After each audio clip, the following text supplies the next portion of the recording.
Attention gamers. The other day during one of my frequent black and white screen reflection sessions I was just thinking about all the things I've recently seen that just don't make sense, like how Cassiopeia can't buy boots but Nami can, or that one sketch where Andrew Tate grew a second head and they started playing tonsil hockey with each other. But then I started thinking about all the things I haven't seen that don't make sense either, like Fizz being in any game I've played in months. Like, when's the last time you've seen the slimy salamander with his traveling Shark Week performance getting locked in during any lobbies? Because I haven't. And it doesn't make sense because anyone that has a Zanya's on an 8 seconds cooldown with his old trident spork up my whole routine seems like they would always be viable. But I'm assuming Fizz becoming an endangered species is because we are living in an unfair world where tanks and bruisers are up on the riot whiteboards much more than the good assassins until they've been reduced down to just ass. So today I figured I would show if this little slippery sardine still has it in him. Spoiler, he does, and then I will show a bonus bruiser build I've been running on him and walk you through what I've been doing to guarantee I am basically always fed. But getting fed off the right things is important, which is why I have allowed HelloFresh to be the sugar daddy of this video. Getting in shape is always the most common resolution depending on your internet speed, and you are probably on a holiday food hangover feeling like shit but also not wanting to spend time thinking of recipes, going to the store, or being around other humans. HelloFresh has dank chefs prepare all the finest ingredients with delicious recipes delivered right to your door. They currently have the Festive Fare collection, which is seasonal produce and very premium proteins to help you kickstart your metabolism into the new year. There's over 35 weekly recipes that you can choose from, and ordering is super customizable depending on which proteins or sides you prefer going down your pie tunnel. So if you want to kickstart your fitness and overall health goals this new year while supporting my content, you can use my link below or go to hellofresh.com and use code POGRAVJAN21 for 21 free meals plus free shipping. You'll even see my description live update count show the purchase, so thank the Fresh that says hello for sponsoring the video, and let's get into the games. Alright, so game 1 I went the standard plain Jane meta following MOBA Fire more on Mage mid build to test it out, and considering at level 1 I'm already slippier than a KY jelly ridden skating rink, so I nab a blood that's first, and then I don't carry around this spork to sit around and not get fed, so I chased till my fear of getting based backed me off, and I just waited patiently for another opportunity to do the fatality flippies and assist Tyler 1 in completing his juggling act.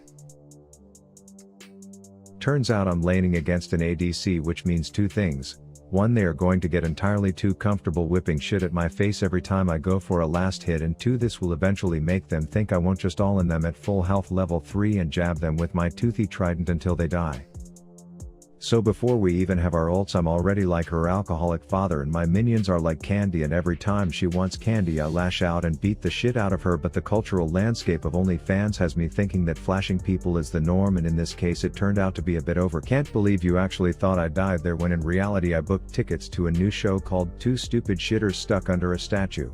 The opening act starred a fat ass ox calling a cab home when unexpectedly he gets eaten by a Venus flytrap breed of shark. This segues into a cameo where an anorexic albino EDM rave DJ looking chick has an internal meltdown trying to call her sugar daddy Silco to come pick her up, but my grape-stained sardine smelling ass wasn't about to let that happen.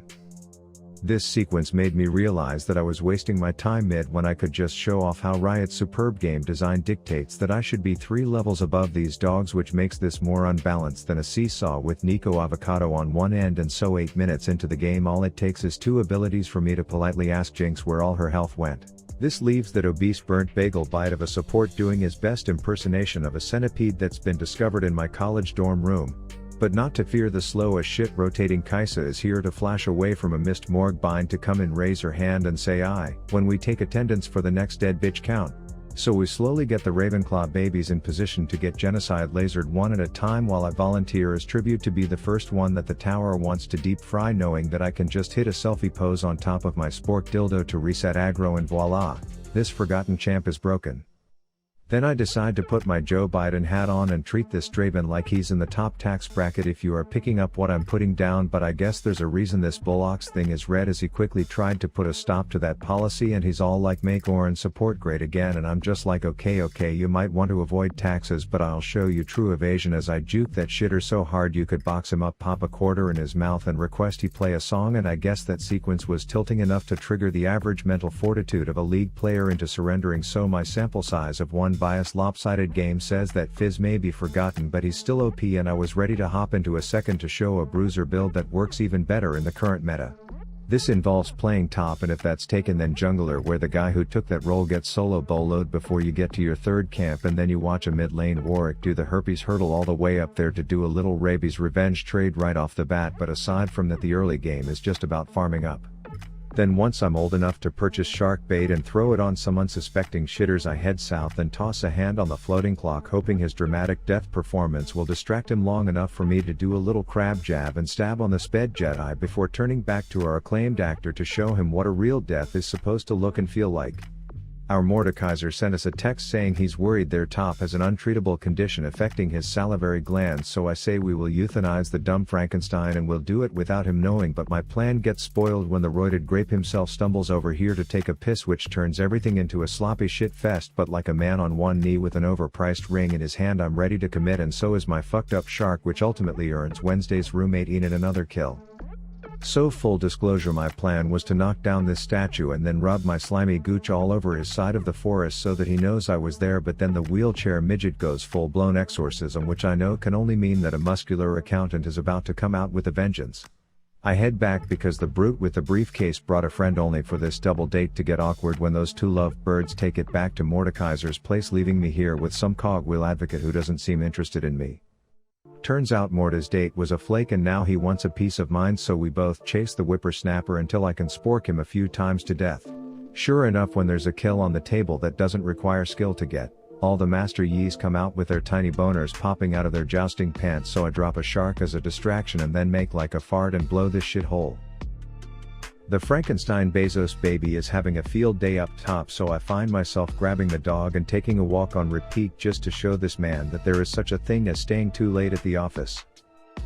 Sure enough, his coworkers show up the next morning all pissed off, mainly because he was bringing the bagels that day, but regardless they have a case of the Mondays and are looking to murder. No one saw that shark a few seconds ago, right? We are all more focused on the fact that I'm like damn near invincible already, enjoying the amenities that come with becoming untargetable every 8 seconds until everyone is dead, and I'm having deja vu where me and this metal moron are chasing a grandfather clock down the highway, and just when we are about to synchronize a big spit in his face, Mordekaiser takes him somewhere private to hog to himself. Then I'm just looking at my pretty KDA and wondering why I never really win games as jungler when I realize drag is up and I'm at chicken, so I just burn my only smite charge to speed things up, and then I head down there to do jungler things, and you can just tell this dragon is looking at these idiots and just knows this is a silver elo game as I get down there just in time to make Rift Alexa announce it like I was there all along. Then it's just big blue Elon to deal with. I come and secure drag like junglers do and then nab the kill as a little bonus to myself for focusing on objectives so well this game. If you watched my recent Lilia video, you would know that I am now considered full build and ready to dive deeper than the Mariana Trench to get these paychecks as the cold bitch melts, and then I'm ready to double dip like I'm trying to spread my AIDS at a fondue party when one too many people get packed in here, so I peace out because as a sardine, I'm done living that life. I like my space, but Mundo over here goes where he wants, and where he wants is apparently my purple fish anus, so I have to resort to breaking his goddamn ankles and leaving him flat out embarrassed back in the rear view mirror. And in my short time playing this champ, I've learned 2 things about his ult. 1, it is surprisingly a huge ass radius, and 2, I somehow can still manage to never land one, so I do a quick walk of shame through the bad guys, then root scoot through the CEO of Dead Bitch Co before regrouping with the boys. They want to call it quits and watch Andrew take clips, but I'm sort of the frontline tank with this build, so I press on until Icy Ivy gets the idea to try and one-shot me, only to learn that I'm beefier than a double quarter pounder, so she turns herself into a trophy, which in this case is a participation award because no shot and shit she's winning anything here, and then I continue demonstrating an utter lack of fear and also awareness to finish off the ticking twat waffle under his tower.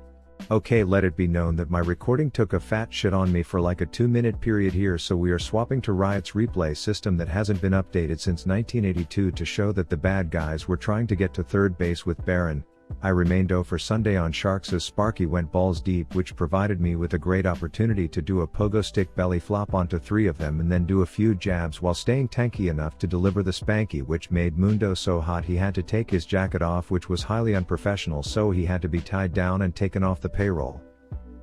But here's the thing. I may have been fed, but our ADC was understaffed in the thinking department, and it was late enough in the game where if she positioned worse than a vegan at a pig roast, then we would all end up in black and white screen timeout while they took Elder Drag.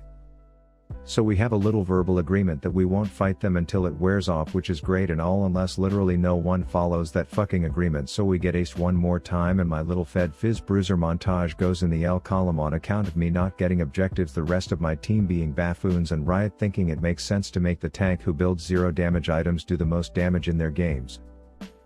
But Fizz was fun, so don't forget about him. Rav out.